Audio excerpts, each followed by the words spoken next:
What did we learn from opening day at Leafs training camp? Who's healthy, who isn't, and who believes they're due for a big bounce back season? Our takeaways from day one coming up on today's edition of the Locked On Leafs podcast, part of the Locked On Podcast Network. It's your team every day.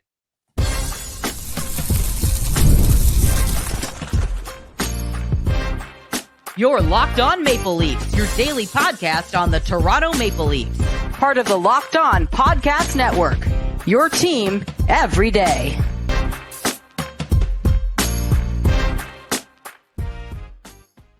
Hello and welcome into the Locked On Leafs podcast, a daily Maple Leaf-centric podcast hosted by myself, Mike DiStefano, and my co-host, Dave Morassutti. Today's episode is brought to you by FanDuel. Download the FanDuel app now by visiting FanDuel.com and win $300 in bonus bets if your first $5 bet wins. What's happening, Dave? How we feeling? Man, the bonanza's back. Yeah. The boys are back. The bonanza's back. Day one of training camp in the books. And the on-ice stuff will start later today, which we're pretty excited to see kind of what things look like. Who gets that first go-around on a top line with Auston Matthews? Doesn't sound like it's going to be Max Domi, who kind of apparently one of the updates we got from Media Day today from Brad Treliving was that he'll be day-to-day with a lower body injury to start camp, so won't be full go. So that opens up a spot for someone to take advantage on that top line. Thought he might have been the go-to guy on day one. Doesn't seem like Domi's going to be prepared and will be on the ice for the start of camp. So we'll talk about that and so much more of what went down at Leafs camp on Wednesday. Everyone was in the building, got a chance to speak to the coach, the GM, both Treliving and Berube spoke. They got to speak to the leadership core as Matthews, Tavares, and Morgan Rielly. Both all three of those guys spoke as well. So we'll kind of break down our takeaways from what they all had to say on today's show. What was, I guess, the biggest kind of standout comment that was made today that we should start with, Dave? Where do we start? Well, I think you kind of have to start with them eventually saying, all right, guys, we got to move on. We got to move on from Mitch Marner. That chapter is closed. We're moving on. Well, let's let everybody else move on now. Yeah, which is fair. Like, I think to an extent, I still believe that everyone's always going to look back and, wonder what would it look like if they would have figured it out with Mitch, right? Especially if it goes bad. If it goes well, then I think that conversation will die very quickly. But if things get rocky at some point throughout the season and the penalty kills not getting it done and Matthews isn't scoring goals and, it doesn't seem like this team has, enough skill to win games, I could see that conversation creeping up. But if not, then yes, I think it will go to the wayside if they can win games without him. It was funny because Craig Berube said, what's so different about this year? And he said, well, I'm happy that we won't get to hear about the core four anymore because the core four does not exist with Mitch Marner departing Toronto. But is that combo dead, Dave? Like, is the core four dead completely? Or is it just like someone else going to take on that spot and the Leafs and Leaf fandom will still look at, 3 or 4 guys who are going to have to lead the charge here for Toronto? Because I don't think it's dead. Like, I almost feel like Nyes will just get thrown into a new, take that spot as like a core 4 member. Yeah, I just think like the whole idea of having 4 guys making 10 plus million. Like, I think that's probably where the whole idea of the core 4. Well, Nylander wasn't making that at one point. Like, Nylander was only making like but the core 4 was brought in with Berube. Like, that was kind of the core 4's been around forever. They tried to get rid of it when Berube got there. Like that's where it was at its height. Like shot. It's been core 4 for the last 6 years. It was core 4 in the Babcock era. But we never really talked about it all the time as the core 4. We said absolutely we did. What are you talking about? Okay. Like I think here's the thing. Like, we talked about having the guys being signed, right? We can and we will. That's kind of where that first idea of having a bunch of guys signed to big ticket contracts, but it wasn't to the degree that it was when Nylander signed, and you have all 4 guys making 10+ million. That's where I feel like it got a little bit blown. No, I'm in a dud. We'll agree to disagree. Core 4 has been a thing for when Brad Treliving took the job on day 1. That was before Nylander signed. He said, "I hate the Core 4 talk. You guys got to stop with the Core 4 talk and So get maybe rid of that's it." where it was. Nylander was making $6 million at that point. So then Core 4 would have been more of a 2023 because that's when when Treliving came in. Right? Yeah, but he said it needs to stop because it was pre that it was being talked about. Anyways, this is besides the point. Yeah. Complete semantics argument. The point is, I still don't think that conversation is dead. Like, I think someone just takes over, and there's still going to be conversations about there being 3-4 guys who are going to have to lead the charge. I still think that Of is course. going to be part of the conversation. So I don't think Core 4 is dead. I think that conversation will still be very much alive. And I don't think that people are going to stop talking about Mitch Marner either. But still, I think that it would be best if the Leafs come out and move on. I don't think the fan base is going to, but the Leafs have to. The team has to, because he's not there and he's not walking through the door. And they're going to have to, do best with what they have. Now, we've both talked about this a lot throughout the summer, that they've done a pretty good job filling that role, not necessarily Marner specifically, but they've built out the depth. And Treliving even said, like, yeah, Marner's gone. That's 100 points to fill. But we feel like the 3 guys that we brought in to replace that could make up for those 100 points collectively. And that's what they're going to try and do. It's going to have to be collective. It's going to have to be the whole team. Matthews maybe get back to his 60-goal season. Matthew Nyes take a step forward. Maybe Nicky Bobby figures it out. Bobby McMahon gets a little bit more consistency within his game. I think the team feels like they are prepared with what they've done. Feels like it's going to be different for sure. Will it be better? Remains to be seen. Mm-hmm. All right, I will apologize. Yes, I am finding references back in 2019. So you were. I don't know what the hell you're talking about. It only started last 2 years. I'm like, that happened like when Tavares signed his deal. Yeah, I think it was more so 2020 is likely where it was when all 3 of them signed, and then all 4 players were under contract. But anyways. But yeah, I do think, look, when you think about championship teams, it went from having the dynamic duo to then you're having like you need to have an established core, but it's not.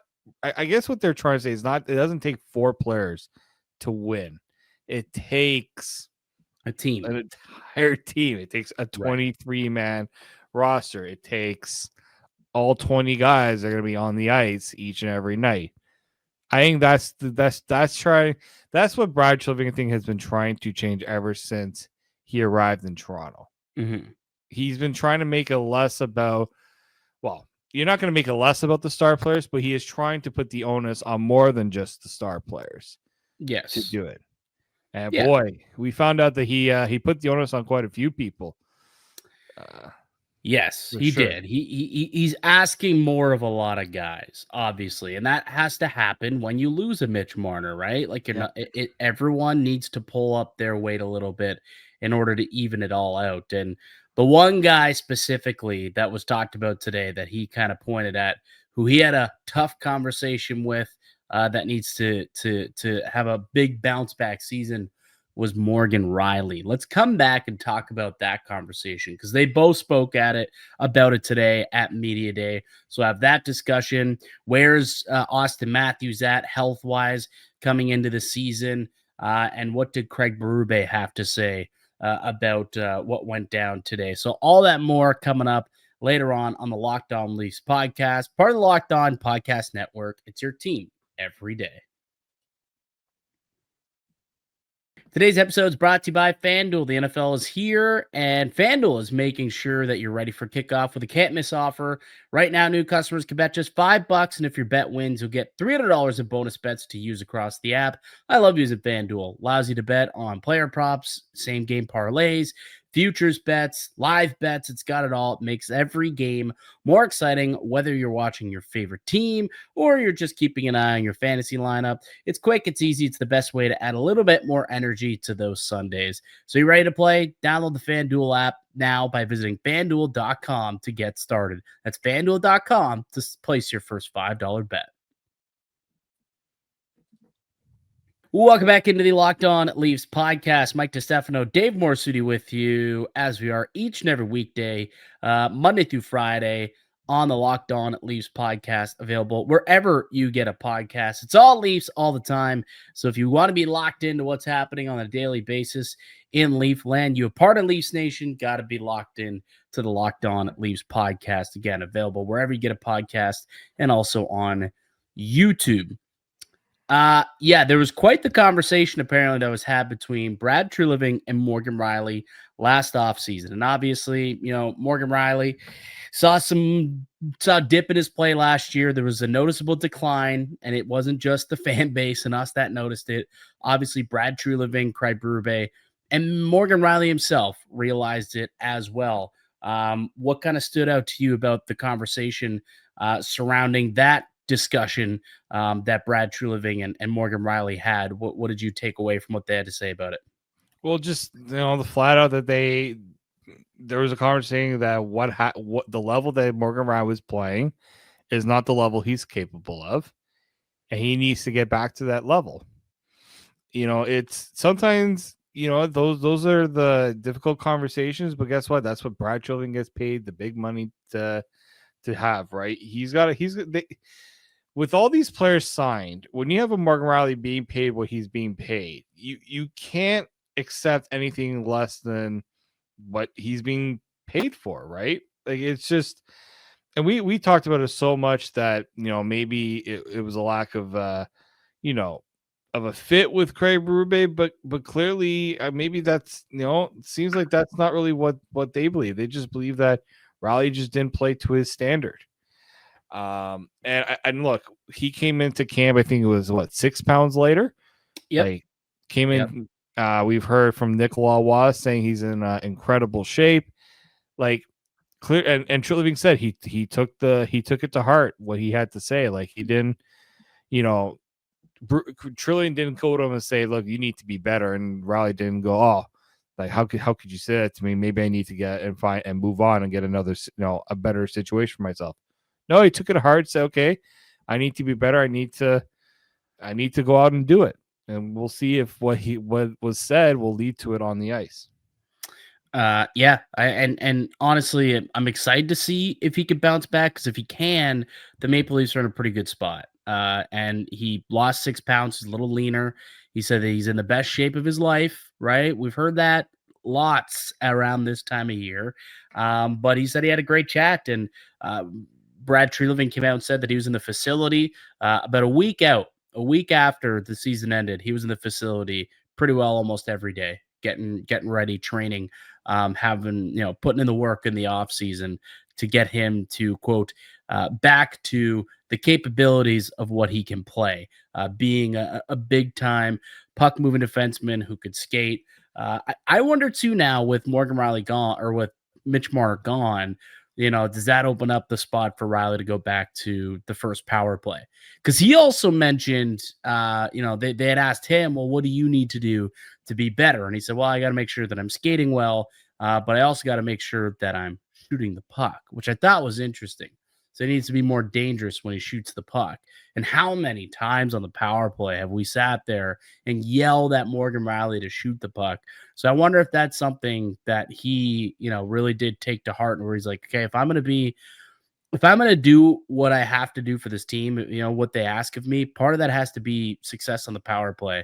And that has to, I have to be a threat in order for me to be as dangerous as I can on the power play, to make Auston better, to make Willie better, to make John, to make whoever's going to be on the top power play. If he can establish himself as a dangerous shooter, all of a sudden that opens up a little bit more space for the rest of the guys out there. So I do wonder, and it was that one comment specifically that made me think that Morgan Rielly, I think they're going to challenge him and put him back on the top power play unit and challenge him to shoot more. And we know he can shoot. Like, this is the part that's always frustrated people is we've seen Morgan Rielly when the puck's on his stick, he can rip it. But there's something about, when you're on a power play with all those skilled players, you're less likely to, want to be selfish and shoot.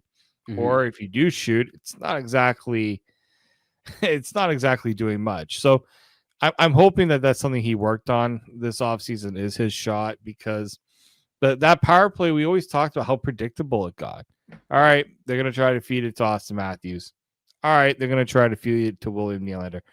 Mitch Marner's going to dance around with it and try to make something out of nothing.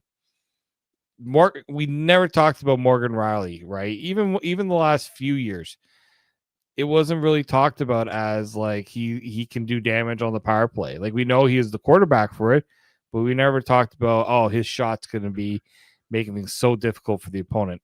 No, he's not being paid all that money to not shoot, to not be an offensive contributor on this team. And I think, especially since he is an offensive defenseman at Yeah. that, because he's not being paid to be a shutdown defender. He's being paid to impact the game in other ways offensively.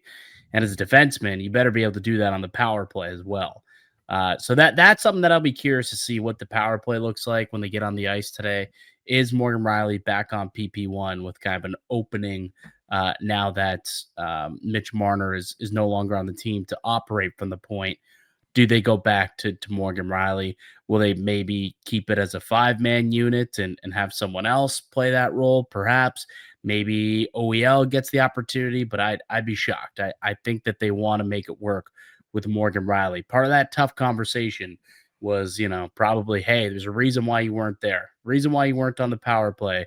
We want to get you back out there, but you got to earn the spot. And sounds like he put in the work to try and give himself the best opportunity to earn that spot this upcoming season. So Morgan Rielly looking for a rebound. That was one of the big takeaways, obviously, from day one of training camp, both from a perspective of Brad Treliving and Morgan Rielly himself talking about that. And, he came out and said he did a lot of reflecting last year and has done everything I can to have a great season, end quote, is what Morgan Rielly said. So we'll see. The proof will be in the pudding. We'll see what he looks like once he gets out on the ice later today, and obviously once the games kind of start. The other player, obviously, there was a lot of discourse with today was Auston Matthews, who enters camp fully healthy, says he's feeling good, feels great. And last year, obviously, he was hurt in training camp and did not have an opportunity to play healthy at all last year. He says he's healthy. He says he feels good, and that's gotta be a good sign for Leaf fans. Yeah, I mean, he's the captain. He's a top paid player, and unfortunately, last year he very much did not look like a top player in the league. And now look at the disrespect he's getting. We talked about all the preseason rankings. There's no reason for Auston Matthews to ever be outside of a top 5 in any ranking around the league. But guess what? Everybody soured on him last year. Look, some players who have injuries and things like that. But I'm hoping he takes it personally. What's been said about him and what's been said about the team and how they're not going to be the same without Mitch Marner. And how he's not going to be the same without Mitch Marner. I'm hoping that he's healthy. Brad Treliving said he looks good, but I'm also hoping that he's taken what's being said about this team, and as the captain is going to go, let him talk, because we're going to show it on the ice. I wonder, without Mitch Marner around, does that allow him to take even more of a grasp of this team? Because him and Marner kind of came in together, and I think Matthews was the correct choice, obviously, over Marner to give the keys to the kingdom to, give him the captaincy. But I wonder if deep down Matthews felt almost awkward or like he was stepping on toes, because they were kind of even, in terms of leadership wise. They came in at the same time. They both grew up together, have had success together. I wonder if he felt like he held himself back a little bit from a leadership perspective when Mitch Marner was there. Now it almost feels like, and I only got that feeling because listening to Auston Matthews open up the press conference, he felt like he was a little bit more loose, a little bit more assertive. Like he was there to kind of be the leader of that group, the voice of the team, voice of the players. And it just seemed like he was less tense while doing it, almost like he's free to be that guy now, right? And even last year could have been an issue, taking it from John Tavares, where now it's been a full season. It's no longer an issue, but that was a thing that kind of went through my mind now. With Mitch being gone, does that allow Auston to maybe be a better leader as well? I think even just vocally in the room too, like everyone Right. talked about how much Mitch was Controlled the music, right? Mitch controlled the music. He was around all the time. He was very talkative. Like there's a did a lot. lot of like the off ice, events that the team did, right? He Right. organized quite a few things. Like I think certainly there were players who gravitated towards Mitch, and Austin probably had a bit of respect for the fact that he's the franchise center, but maybe he felt also Mitch was an equal in terms of responsibilities and things like that, and having a voice as well. I do hope that with everything that's been going on, Matthews is obviously he's brought up how it's a tough thing to lose someone like Marner, but at the same time he's kind of talked about moving on as well, and he's I think he understands that he has to be the one to, in a way, turn the page. Yeah. Yep. And he's got to lead it, right? He's the captain. So he does have to lead the charge in the post Marner era of the Toronto Maple Leafs. All right. When we come back, Treliving spoke about the camp battles that will be ensuing. More bodies than there is seats, alluding to the depth that the team has. So we'll get that quote, his thoughts on Easton Cowan and his chances to make the team, and Anthony Stolarz apparently setting a deadline for contract extension talks. We'll tell you about that next on the Locked On Leafs podcast, part of the Locked On Podcast Network. It's your team every day. Most people can't name all their financial institutions, their accounts, or even what they're worth, whether it's 401ks, properties, or investments. And when you don't have the full picture, you end up leaving money on the table. That's why there is Monarch Money. It's an all-in-one personal finance tool that brings your entire financial life together in one clean, easy-to-use interface on your laptop or your phone. Monarch is built for people with busy lives. If you've put off organizing your finances, Monarch is for you. It does all the heavy lifting. You can link all your accounts in minutes, see clear data visuals, get smart categorization of your spending, and finally feel control of your money without ever touching a spreadsheet. And honestly, it might be tough to figure out where all your money is going if you have a bunch of different subscriptions and different bills you're paying for, and you're wondering, why am I spending so much each month? Well, Monarch allows you to take a look at all that, put it into different categories, and find ways to save. So don't let financial opportunities slip through the cracks. Use code LOCKEDONNHL at monarchmoney.com in your browser for half off your first year.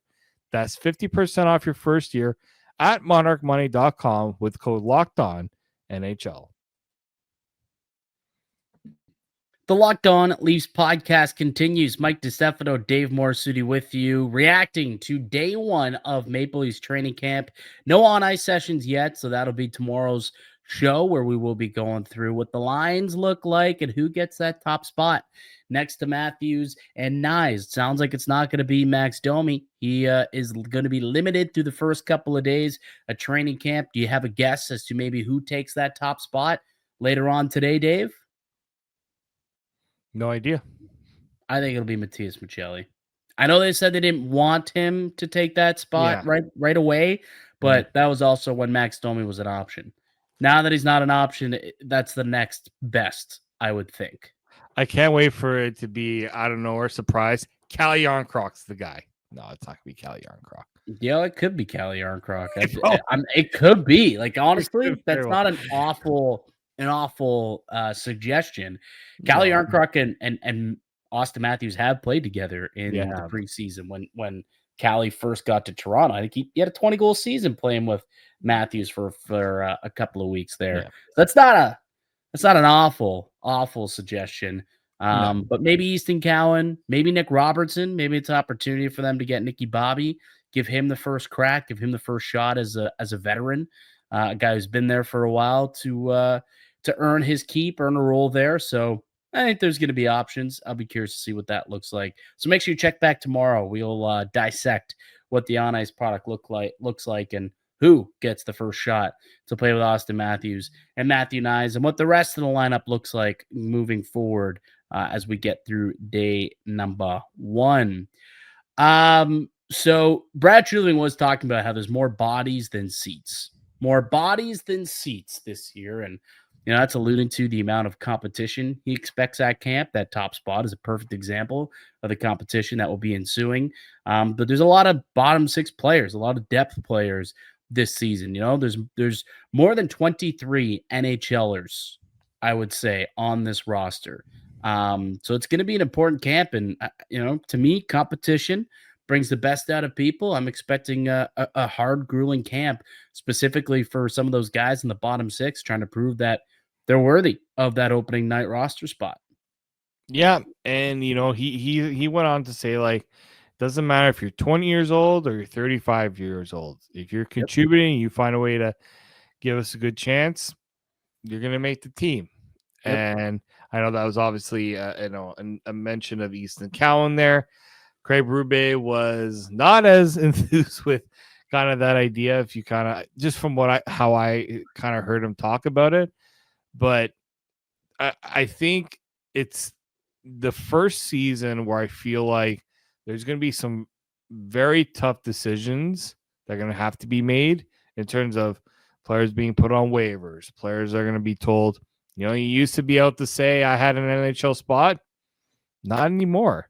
Like we're not penciling in David Kampf right now because frankly, there's better options than David Kampf, and David Kampf has to actually show that he is still worthy of being on this team. And I'm sure he's probably like, this is new territory for me. And I think it's actually refreshing to see that we're going to have some legitimate battles for roster spots. Yep. Like the 2 guys who have been kind of penciled in with the Leafs, Nick Robertson and David Kampf, on my lineup card, assuming everyone's healthy, they're sitting in the press box night 1 against the Montreal Canadiens on October 8th. So they're going to have to battle. They're going to have to prove that they are the best option for the Maple Leafs. And what Craig Berube said about that was, the 20 guys each night that gives them the best chance to win is who's going to make the team. So when asked about Easton Cowan, he said if he's the best fit for the team to help them win, then they'll put him in that position to play. But he's got to prove it. And so does Yarncroc, so does Nick Robertson, so does Bobby McMahon. Remember, Bobby McMahon didn't even start the year with the Leafs last year. So there's many players that are going to have to prove that they are worthy of being in this lineup each and every night. And even Steven Lorentz might not be a nightly guy for the team this year. He's going to have to keep performing to a high level, the level they need him to perform at to keep his place. So yeah, more bodies than seats, which should mean a really, really solid camp. One other thing that I guess we really took away from today's presser was all the discourse surrounding Anthony Stolarz. And we talked about that a little bit the other day, how potentially, could Stolarz be looking to get a deal done in training camp? He's a pending UFA. We just saw a contract extension to Spencer Knight, and whether or not that would have impact. But what we do know is that there have been ongoing conversations with Stolarz and his representatives. And Brad Treliving said, quote, "We're hopeful to find a good outcome here. I'm confident until proven otherwise that we can find something that'll work. I think we'll do that in short order." So it sounds like he wants to get something done pretty quick and get this thing signed, sealed, and delivered so they know what their goalie situation is moving forward. That being said, it's also being reported that Anthony Stolarz has a timeline for when he will be cutting off all negotiations on an extension, Dave? What's the timeline? Well, actually, he spoke to Luke Fox, and he said, "I want to get it done as soon as possible, especially before the season starts." Mm-hmm. And I think Chris Johnson said that essentially once the regular season starts, there's no desire to talk about a contract. Yep. Which, again, we've been down this road before. Yep. But this is clearly a goaltender right now that understands there's a bit of leverage for him, and he wants to get a deal done. The team wants to get a deal done, but he's also understand that, we got to come together on what's, good for him and good for the team. And I think the most important thing for him is term. To me, he's been through so many different times with free. He even said it. I've been to free agency. I've done that dance a few times. Let's get me a little more stability so I do not have to see free agency for a little bit here. And I think that's what it's going to – I think it seems like where it's coming down to is what's the right term for both him and the team. Yeah, set his roots. So, so he can put his roots down here in Toronto, know that he's going to be here for not only this year, but an additional maybe 3-4 years after this. Take him all the way to 35 years old at that point, and really settle into Toronto. That could be the way that they get it done. It sounds as though Chris Johnson was making it sound as though, the comparables are between 4.5 and 5 million, right? Kevin Lankinen is a guy who signed a contract a year ago in Vancouver, very similar career arc. And Karel Vejmelka, another guy very similar to Anthony Stolarz. I think he's making 4.75. So something in that range, 4.5 to 5 million sounds like it could be the number, but it sounds as though, again, Stolarz wants term to go along with it, whether it's 3-4 years.